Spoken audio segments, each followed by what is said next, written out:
গতকাল সোমবার থেকে শুরু হয়েছে 2026 সালের মাধ্যমিক পরীক্ষা। মাধ্যমিক পরীক্ষায় যাতে পরীক্ষার্থীদের কোনো রকম সমস্যা না হয় তার জন্য প্রশাসনের তরফে একের পর এক পদক্ষেপ গ্রহণ করা হয়েছে।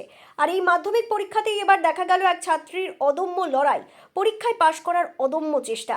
দুবরাজপুর ব্লকের অন্তর্গত যশপুর হাই স্কুলের ছাত্রী নার্গিস খাতুন, সে এই বছর মাধ্যমিক পরীক্ষা দিচ্ছে। মাধ্যমিক পরীক্ষায় তার সিট পড়েছে দুবরাজপুরের তপন বসু হাই স্কুলে, কিন্তু তার দুটি কিডনিতে পাথর থাকার কারণে গতকাল থেকে পেটে ও পিঠে অসহ্য যন্ত্রণা শুরু হয়। তবে অসহ্য যন্ত্রণাতেও সে মাধ্যমিক পরীক্ষা দিতে অটুট এবং তারই পরিপ্রেক্ষিতে প্রশাসনের তরফে সমস্ত রকম ব্যবস্থা গ্রহণ করা হয়েছে যাতে কোনো রকম অসুবিধা না হয়। হ্যাঁ, আজকে সকালে আমরা জানতে পারি পরীক্ষার আগে নার্গিস খাতুন যশপুর স্কুলে পড়ে এবং তপন বসুতে তার সেন্টার পড়েছে। তার পেটের অসহ্য যন্ত্রণা নিয়ে হসপিটালাইজ হয়েছে। আমরা জানা মাত্রই আমরা অফিসিয়াল লেভেলে যে সকল ব্যবস্থা নিয়ে ওর পরীক্ষা অর্গানাইজ করি মানসার হসপিটালে, এবং সে এখন স্বাভাবিকভাবে মানসার হসপিটালে পরীক্ষা দিচ্ছে।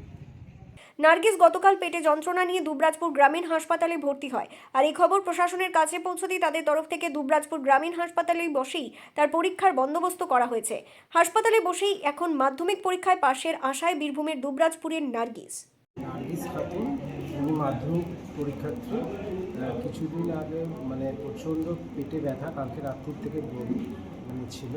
তারপর সেটা উনি পেশেন্টের পেটের ছবিও করা আছে, সেটাতে দেখা গেছে দুটো কিডনিতে স্টোন আছে, যেটাকে বলা হয় আমাদের নেফ্রোলিথিয়াসিস। তার সাথে প্রচণ্ড পেটে ব্যথা, বমি নিয়ে আমাদের হসপিটালে ভর্তি হয়েছে। হওয়ার পর আমাদের এখানে চিকিৎসা করার পর আমরা সকালে ডিসিশন নিয়েছি আমাদের যাতে পরীক্ষা আমাদের হসপিটাল থেকেই যাতে দেওয়া হয়। তার জন্য আমাদের বিএমএস স্যার এবং সমস্ত স্কুল কর্তৃপক্ষ, পুলিশ প্রশাসন সমস্ত কিছু মিলে অ্যারেঞ্জমেন্ট করে আমাদের এখানে সহযোগিতা করছে।